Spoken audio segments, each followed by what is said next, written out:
Want to start your own podcast? I did, but had no idea where to begin. I thought I needed a computer, which I'm no expert at, and spent hundreds on equipment. Turns out all I needed was Anchor. I could use my PC, my tablet, or my phone to record an episode. No need to buy interfaces or recorders, and it's free. Anchor takes all the guesswork out and does everything for you. You can even upload your live stream, and Anchor will convert it to audio. No fancy apps or programs needed. Did I mention it was free? So learn from my mistakes, save money, and join Anchor. Hey, this is Jessie from Wrong Band, and you are tuned in to Underground Opolis. Let's go, let's get it going, make some noise!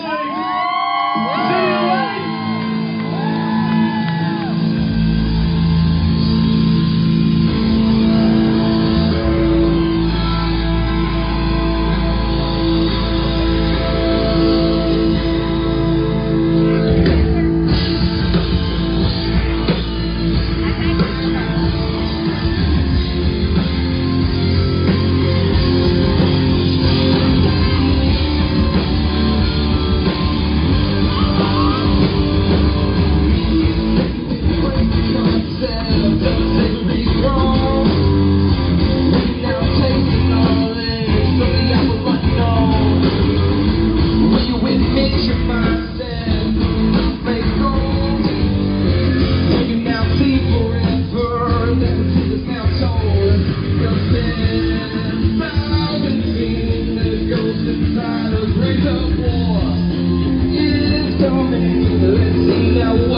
later!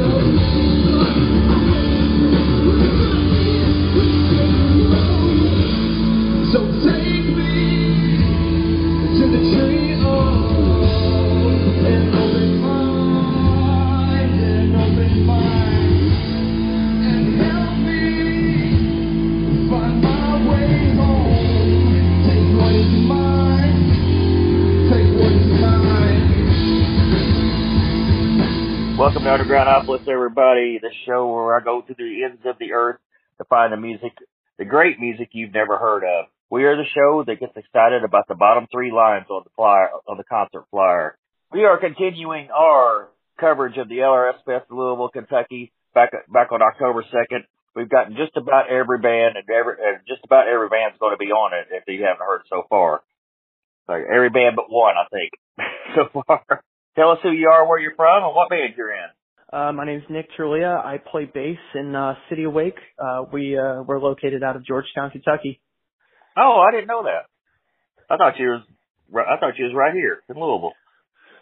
So I actually live in Taylorsville, so I'm the closest one. But we practice and kind of base ourselves out of Georgetown. Everybody else lives around the area. You, Nick Tirlea? Is that by saying that right? Yes, sir, Tirlea. Okay. As Nick Tirlea, if there were some influence, somebody you saw on stage or even on TV or whatever, you said, you know what, I want to do that. Who would that influence be? And it could be more than one. Lincoln Park, and more specifically Chester Bennington.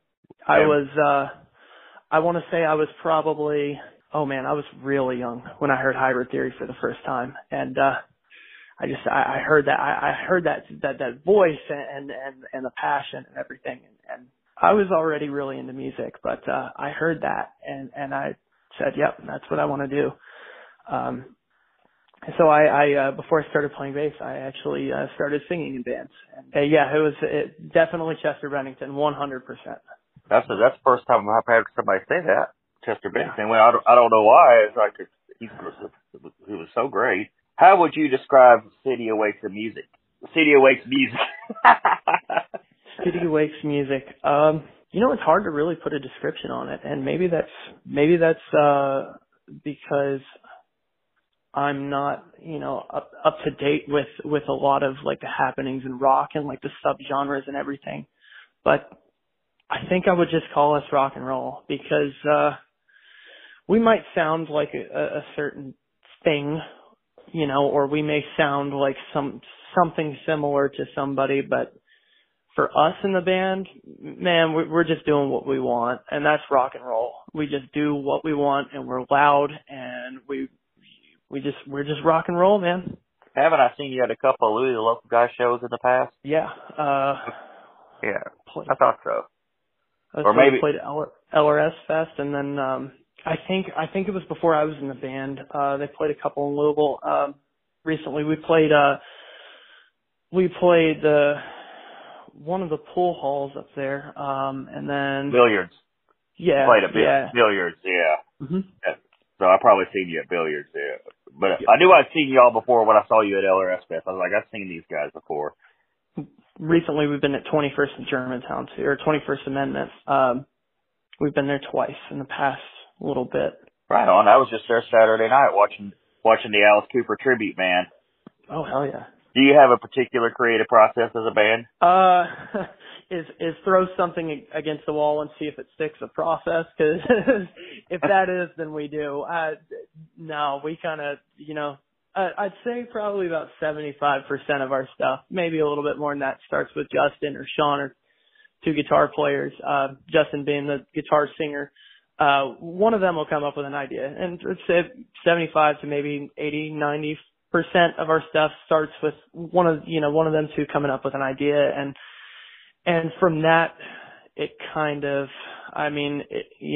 sometimes we'll take it home and we'll work on it, and sometimes we'll have this idea that we're all just feeling right then and there, and we'll, as a band, just bang it out and come up with something that we like. We're recording an album right now, and we were in the studio tracking vocals the other day, and me and Justin were just really feeling it, man. And we actually rewrote like a whole bunch of stuff to a song, and just on the fly right then and there, And so it's all about the feel, man.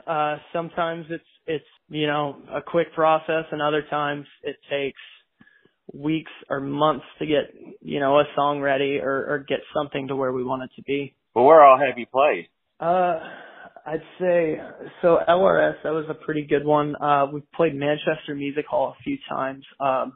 Most recently played there. We opened for Jackal, and that was pretty awesome. We played there in the past, opening for Bad Wolves. It was a pretty good one. So we've been a lot around the Lexington area. We've been to Bowling Green. We've been to Louisville. So we've kind of stayed around the Kentucky area. We're definitely looking to kind of branch out and definitely get out a little bit further. Yeah, once the album comes out, you're gonna have to. You're gonna have to take that thing on the road. Absolutely, man. Did you drink any whiskey with Jackal? No, I did not. I have a very, very bad relationship with whiskey. It is very abusive to me. So I try and stay far away. Doesn't Jesse James Dupree have his own liquor now, or moonshine or something? Something like that. No, but it was funny because we were like Jackal had just done their sound check or whatever, and I was actually in the bathroom at the venue, and I started hearing the chainsaw. They were going at it in the backstage area with the chainsaws, getting them ready to go. And I was just sitting I'm in the bathroom on the other side of the venue, and I was like, oh, yep, they're doing the chainsaw thing tonight. That's awesome. Did you narrow down your favorite performance? I'd say, man, that's tricky. Manchester Jackal is up there, for sure. The LRSFEST is up there for sure. Me specifically, I was really feeling it. We played we had an incredible set in Bowling Green, of all places. It was pretty cool out there. Was it Sid Balls? It was at the Spillway. What was great about it? Well, the bands we played with were all solid too, So it's always good to like kind of go out and like see other people, like other bands and stuff, and that they're killing it as well. And you really feed off that, like it's a little bit of a like a man, that was incredible. Like, they got the crowd really into it, and we're about to go up, and like now because of them, like it's a brother and sisterhood, and there's a little bit of like a competition, it's like, oh, they did really good, now we got to do better, but it's healthy competition, and it was a lot the other bands that were there, and the sound of the Spillway was really good. I heard everything crystal clear, and the mix was exactly like on the monitor is exactly what I needed it to be. It was, and me and our drummer Ian, we like to screw around a lot, and we did a lot of screwing around. So it was just a fun time, man. Here's the counter question: what's your least favorite show you played? Least favorite show?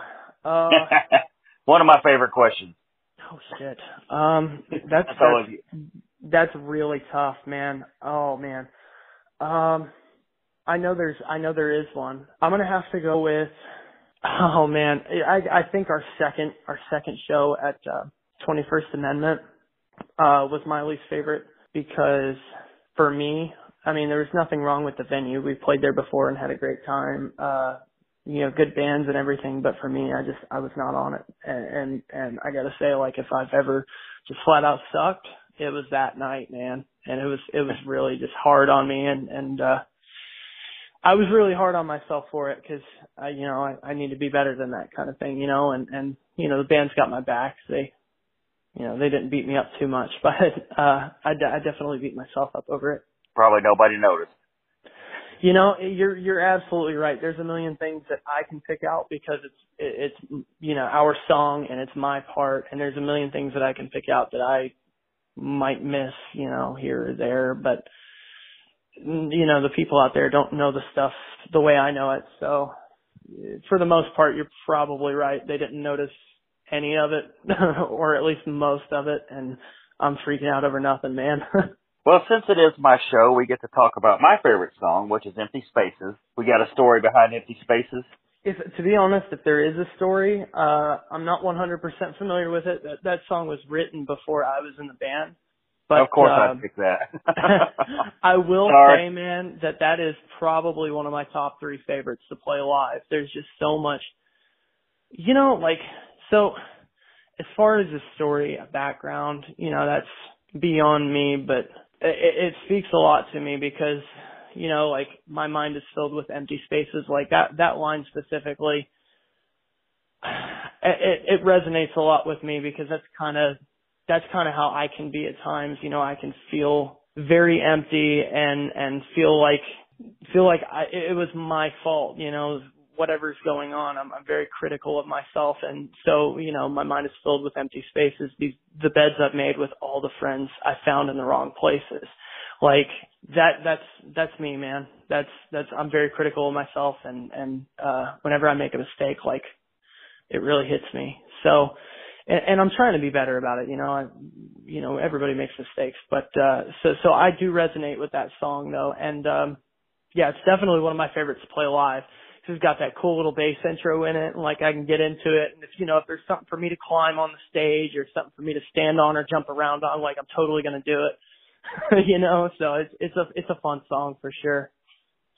And it's probably why, I identified with it myself, and probably why many people will identify with it when they hear it.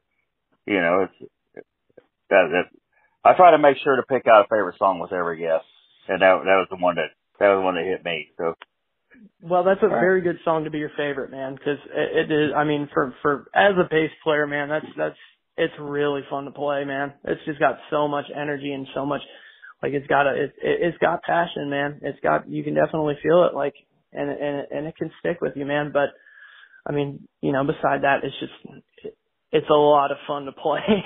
So it's really fun, man. Maybe that's one other thing is I'm a bass player too, man. maybe that's what it was. It's the bass player song. Yeah. Man, it is because, like I said, it's got that little intro, and it's nothing flashy, but it's just such a good groove, man. Like when you just get into it, and me and Ian, we just get into it, man, and we just start grooving, and there's nothing better, bro. Like, that is what's up. Do you have another favorite song with a story behind it that you share? Or even the least favorite? Okay, so my favorite song is yet to be released. Oh. Yeah. It's actually it's the one I was referring to that we rewrote half of the vocals in it, like that night when Justin was in the booth tracking. And we were, just cause we were feeling it, like It's definitely got, I don't want to say it's got like a message or anything, but it definitely makes a point. It definitely makes me think, and it's stylistically a little bit different than what we've done before. So it's kind of a curveball. It's really fun. Now, I'm guessing you can't leak the name of it just yet or anything, huh? It's okay if you can't. We can move on. I get it. Say that we're thinking the album's probably going to drop in like February next year, give or take. That's what we're hoping for. So, you know, if I say that and then the band members decide they want to push it back, then they'll be mad at me for saying that. But we're thinking like early 2022, like February, maybe March-ish. You know, I guess maybe we'll find out then, or maybe we'll put it out before then. We'll see. And we're producing it ourselves. Our singer Justin, guitar player, he's invested so much time and effort and money into all the gear to record and all the know-how. He's spent countless hours sitting in his studio, man, just like figuring things out, like practicing, working, building his craft, and like it really shows. We're really proud of the way that things are sounding right now. We're still in the tracking process, but we've gotten a few mixes back on a few songs, and we're very proud of our boy Justin. He's doing a killer job. If you could share a stage with a local artist that you haven't shared the stage with yet, who would that be? There's a band in Lexington. I think their name is pronounced Liar. We were supposed to play with them a couple weeks ago, and I think they had to drop off. One of the band members got sick or something like that. So we played a gig in Lexington. They were supposed to play as well, and I think it's how you pronounce their name is Liar. It's Lyre. I listened to their stuff and I was really into it. It's very it's very melodic, very very contemplative. It's good stuff, and I was really excited to play with them because I wanted to see, you know, like what it sounded like live. Like there's always like a different atmosphere, you know, live or most of the time live from the recordings, and I kind of wanted to like experience that like live setting and see what it was about. And unfortunately they had to drop off. I was really looking forward to that, but their recorded stuff is so good. Lyre. Like I said, I think it's called Liar, but I could be wrong. And if they hear this, I'm sorry for butchering your name if I did. But yeah, I was really looking forward to playing with those guys. Well, it is strange times we live in right now. So absolutely. Would you say you preferred the studio or the stage? Stage, 100%. And why is that? The adrenaline rush. Yeah. I like doing stupid stuff, and I like interacting with people, and I really like I like messing with my band members. And it's so much easier to do that live. Like LRS, I kicked my singer in the butt because he bumped into me, and so I had to remind him, you know, that I was there. Stuff like that, you know, and he wasn't expecting it. And like I watched the video of, you know, someone took a video of it, and I watched it later. Like you could see, and you could kind of hear like when he's singing, like he kind of in his voice a little bit, and it's just the funniest thing ever. And then me and Ian, you know, we're back by, you know, he's playing drums, but we're back over there just chuckling, laughing, you know, it's stuff like that, man. You know, it's just that and the adrenaline, the interaction. You feed off the crowd, you know, like if you got a good crowd, like you're going to have a good performance because you kind of take that energy that they give you and you give it back, you know? I know exactly what you mean. Studio to me is just like work. Yeah, don't get me wrong. I love recording and I like putting stuff out and I like working on songs, but yeah, it is kind of more tedious and kind of more of a chore than playing live. It's like that's the work. It's like you know, you got to do your homework before you can go play with your friends. It's like you got to record the song before you go play it, or you got to work on the song before you go play it, you know, and stuff like that. That's like the work aspect, and then the stage is the play aspect, you know. So how many instruments do you play? I sing a little. I play guitar and I play bass. Sounds like me. I started singing and then I started playing guitar, and then I kept running into bands that needed bass players. You know, I wanted to keep playing, and like I wasn't really in a position to play guitar for any bands at the moment, so I kind of picked up bass and started learning so I could give myself more options. And it might have been the smartest thing you ever did. Yeah. Well, it's weird because like as far as my talent goes, like I totally think I'm a better guitar player than a bass player, but I have so much more fun playing bass, man. And I've played bass in more bands now than I have guitar, even though I've been playing guitar way longer. Like, I don't know, it's funny, like I started playing bass because I was like, well, I don't want to get left out of, playing in bands and stuff, and everybody needs a bass player and no one needs a guitar player. So I picked it up like, well, this will get me back into bands, and I just fell in love with it. I'm like, yeah, I think this is where I was meant to be. Yeah. Definitely happy where I am, Yeah. Someone's got to hold it down. I love being a bass player too, man. Get to a couple fun questions here. If you could work with any producer, who would that be? Any producer? One of my favorite questions here too. I worked with, I don't know if this counts as an answer, but I worked with Matt Dalton at Metro 37 Studios with a previous band, and man, he was just phenomenal. And I think, like I said, I don't know if this counts as an answer, but I would love to work with him again, if that counts, because he was just phenomenal, man. Like everything that we brought to him, this is what we want to do. Like he analyzed it, and he did so much more than just push the record button, and like he helped us, and he wasn't it was so cool because he wasn't afraid to tell us, that was good, but I think you can do better. Like he really was a good producer, and it was just so good to work with him. And he was a cool dude too. Like we were in there, just BSing the whole time, ordering pizza every night. Like it was a fun time, and a very good experience. And yeah, if I could work with him again, I totally would. Have you ever bought an album, cassette, CD, whatever, with your own money, listened to it, and immediately threw it out the window? Physically throw it out the window? No.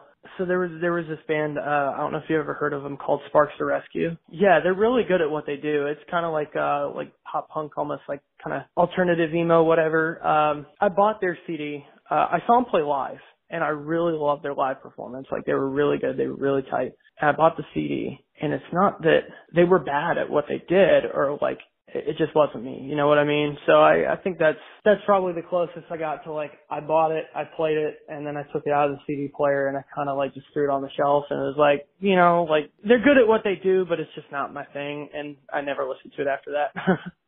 Yeah. I think there's video on our Facebook page of our full set, and it's one of the last songs we play. It's I think it was the song Snake. I think it's another one of our unreleased songs that we play called Snake during that one, I think. What's the best musical advice you've ever been given? Yeah, a combination of two things. One, put your amp on wheels. That's, I don't know how many times, like I've just been, cause the other dudes in the band, they don't have their stuff on wheels and they're lugging it around and I'm just rolling my thing like, hey, it's on wheels, it's way easier. But so put your amp on wheels, and then, that's more of a joke. The real piece of advice, do what you do and own it. I think, yeah. Do what you do, own it. Don't worry about what people think. Do what you want to do.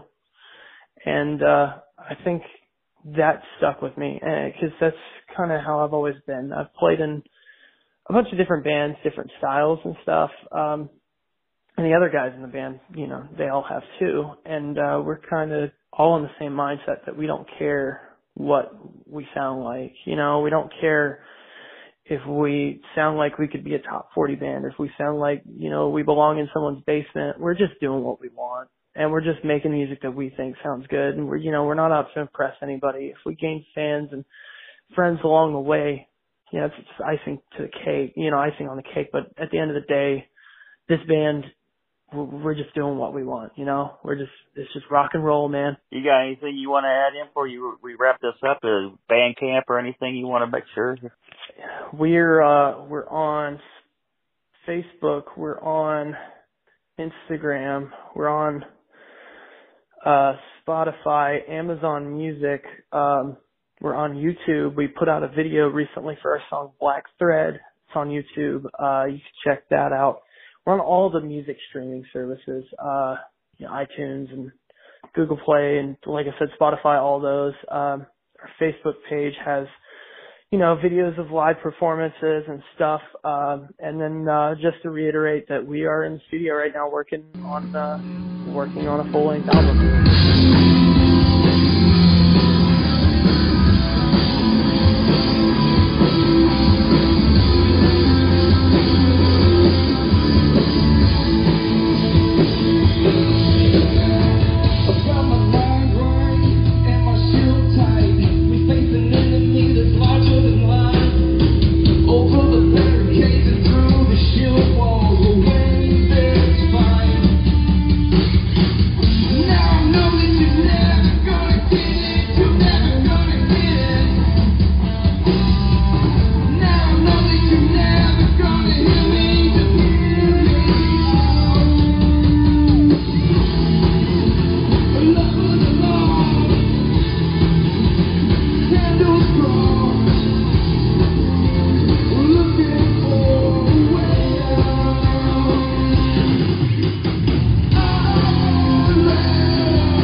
This guy's helping me out. This is Don Rogers. This is your joke of the week. What did Tarzan say